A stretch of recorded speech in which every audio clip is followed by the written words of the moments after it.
Buenos días, queridos hermanos. Durante un tiempo hemos venido hablando de la escatología bíblica, de la muerte física, del estado intermedio, de la segunda venida de Cristo, de la resurrección de los muertos, el juicio final, el día del Señor y la nueva Jerusalén. Hoy, con la ayuda del Señor, comenzamos una serie nueva de mensajes sobre la Iglesia.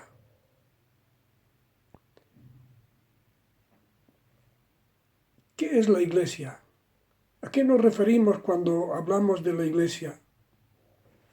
El Señor Jesucristo escogió para describir a sus seguidores la palabra griega eclesia, que significa iglesia o asamblea, que se utilizaba en ese tiempo para designar una reunión normal de ciudadanos. Los vecinos de una población eran llamados fuera por un mensajero o enviado para tratar entre ellos los asuntos relacionados con la comunidad. Por eso la palabra iglesia significa, entre otras cosas, los llamados fuera. El léxico de Liddell y Scott muestra que en su uso griego clásico la palabra quería decir una asamblea de los ciudadanos debidamente convocada. Teología sistemática, tomo 3. La primera mención que el Nuevo Testamento hace de la palabra iglesia se encuentra en el capítulo 16 del Evangelio de Mateo, y la hizo Jesús a sus discípulos esta referencia estando en la región de Cesarea de Filipo. El Señor, maestro de maestros, solía enseñar en muchas ocasiones utilizando las preguntas.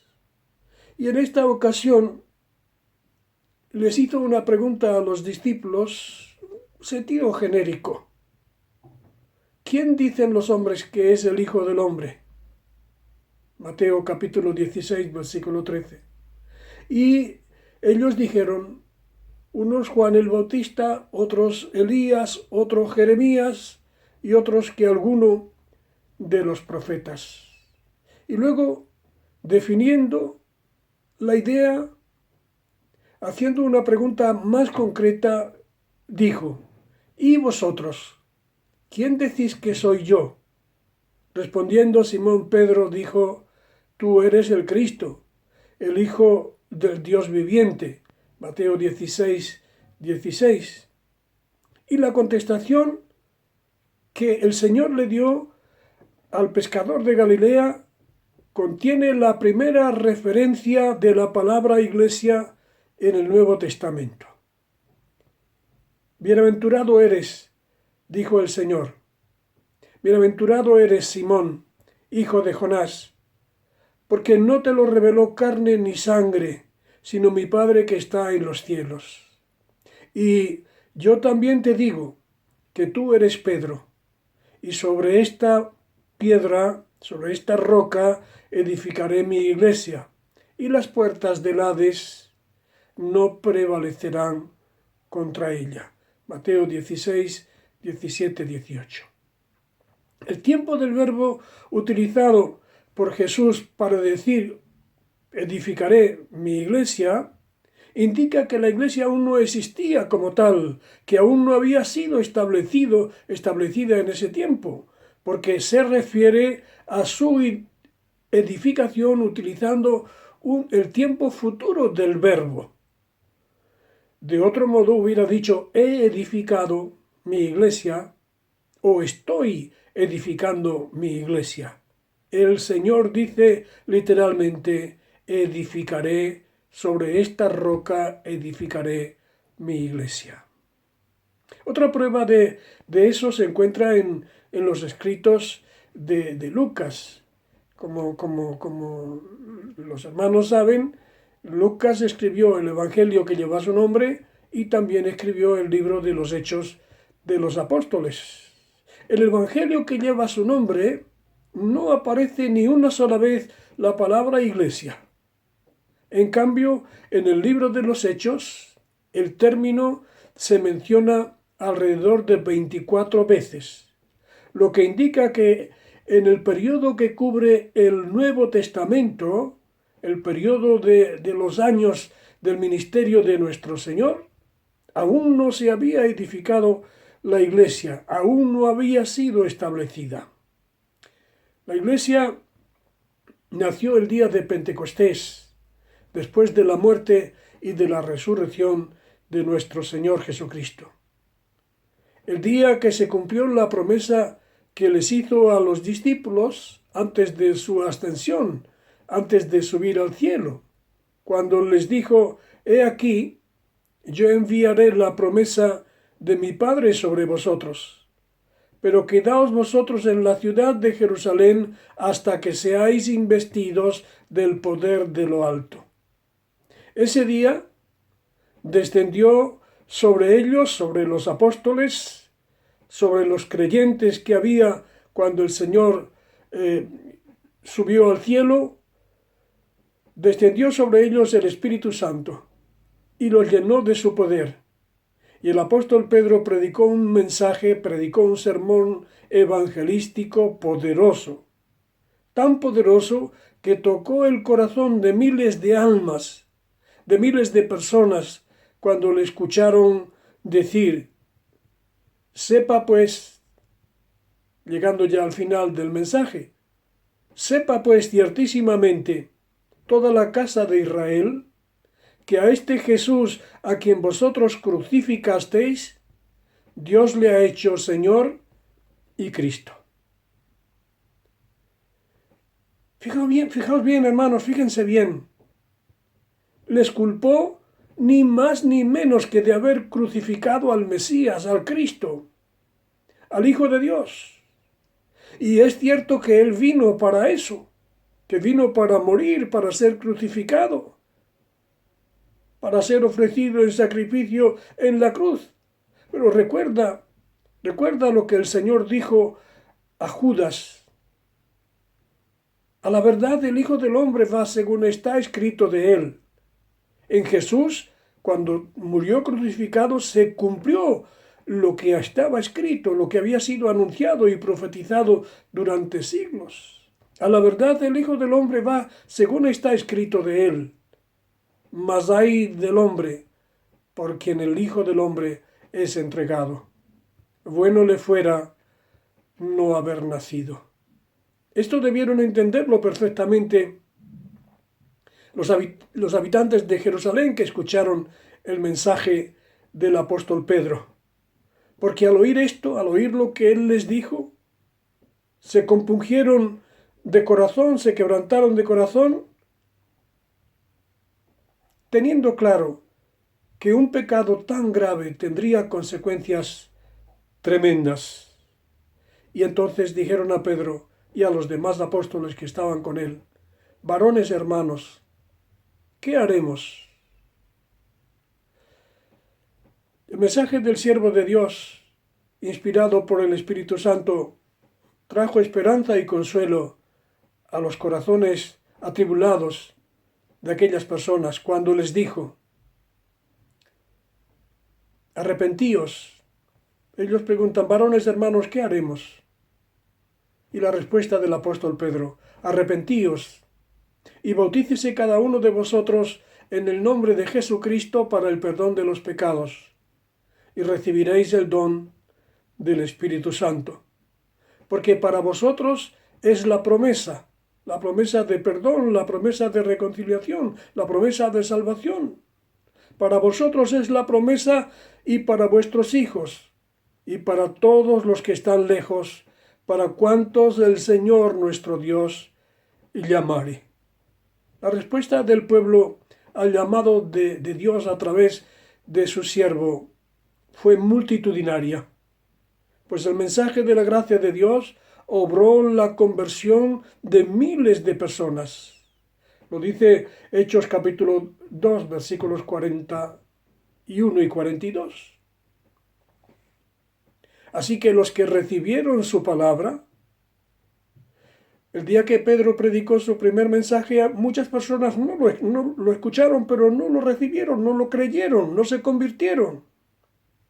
Pero los que recibieron su palabra fueron bautizados. Y se añadieron aquel día, dice Lucas, como 3,000 personas. Y perseveraban en la doctrina de los apóstoles, en la comunión unos con otros, en el partimiento del pan y en las oraciones. Desde entonces la palabra iglesia tuvo un significado especial. Tuvo y tiene un significado especial. Cambió el sentido secular que tenía en aquel tiempo para pasar a designar al pueblo espiritual de Dios. Un pueblo que está formado por personas redimidas por la sangre de Jesucristo, investidas, selladas y ungidas con el poder del Espíritu Santo. La Iglesia no es una estructura, no es una organización humana, como lo son las instituciones políticas, sociales o comerciales. La Iglesia es un cuerpo espiritual, un organismo vivo y activo, del que Cristo es la cabeza y del que los creyentes formamos su cuerpo espiritual. Thomas Campbell, cofundador del movimiento de restauración que dio inicio a las iglesias de Cristo en todo el mundo, hizo la siguiente definición de lo que es la Iglesia. Él dijo: la Iglesia de Cristo sobre la tierra es esencial, intencional y constitucionalmente una. Está integrada por todos los que en cualquier lugar profesan su fe en Cristo y le obedecen en todas las cosas de acuerdo con las Escrituras y lo manifiestan con su vida y su conducta. Lo hemos tomado de Robert Richardson, del libro que él escribió sobre las memorias de Alexander Campbell. Jesucristo, siguiendo con la idea de la institución de la Iglesia, de la formación, del establecimiento de la Iglesia, es el fundador y es el Señor de la Iglesia. Él es la cabeza, el que la dirige y el que la gobierna, como dice San Pablo. Y Él es antes de todas las cosas. Jesucristo es antes de todo y de todos. Y todas las cosas en Él subsisten y Él es la cabeza del cuerpo que es la Iglesia, para que en todo tenga la preeminencia. Él es quien determina quienes forman parte de ella, porque no depende de los siervos de Dios que ministran en ella, ni de la persona que desea ingresar para formar parte de la Iglesia. No depende de ellos. La Biblia dice claramente: el Señor añadía cada día a su Iglesia los que habían de ser salvos. Es decir, que es el Señor el que añade, el Señor el que decide quién forma parte del cuerpo de Cristo, quién forma parte de su Iglesia. La Iglesia es del Señor Jesucristo, le pertenece a Él, porque Él la redimió y la compró con su sangre preciosa, como dice San Pedro en su primera carta a la Iglesia universal. Sabiendo que fuisteis rescatados de vuestra vana manera de vivir, la cual heredasteis de vuestros padres, no con cosas corruptibles como oro o plata o piedras preciosas, sino con la sangre preciosa de Cristo, como de un cordero sin mancha y sin contaminación, ya destinado desde antes de la fundación del mundo. Esta es la idea que debió tener en mente probablemente el autor del himno que tantas veces hemos cantado en la Iglesia con gratitud y esperanza. El himno que dice: pronto vendrá el Señor, su Iglesia a levantar gloriosa, la Iglesia que compró a precio de sangre preciosa. Los ángeles vendrán y allí se reunirá su pueblo. Allí yo quiero estar para escuchar su voz cuando Él me diga, bien, buen siervo. Terminamos con una aplicación, hermanos. La palabra iglesia se utilizaba antiguamente para referirse a la reunión de un grupo de personas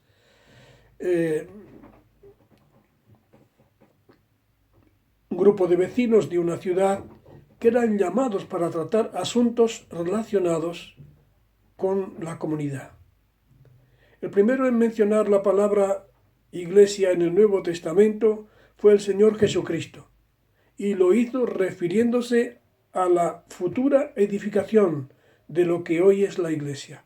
Como hemos dicho antes, el Señor dijo a sus discípulos, edificaré mi iglesia.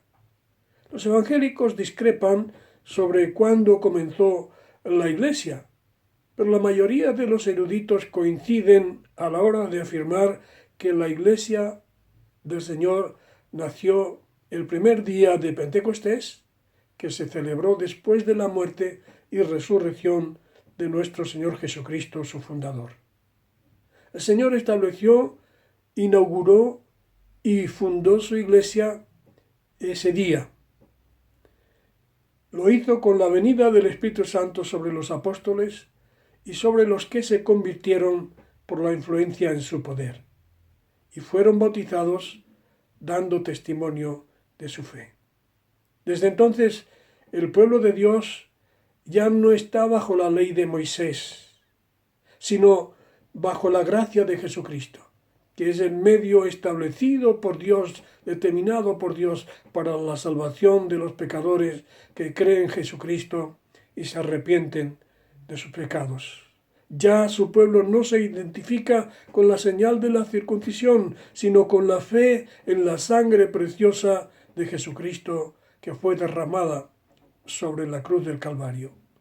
Queridos hermanos, demos gracias a Dios, nuestro Padre, y a su Hijo Jesucristo, por pagar el precio, altísimo precio, de nuestros pecados con su sangre preciosa.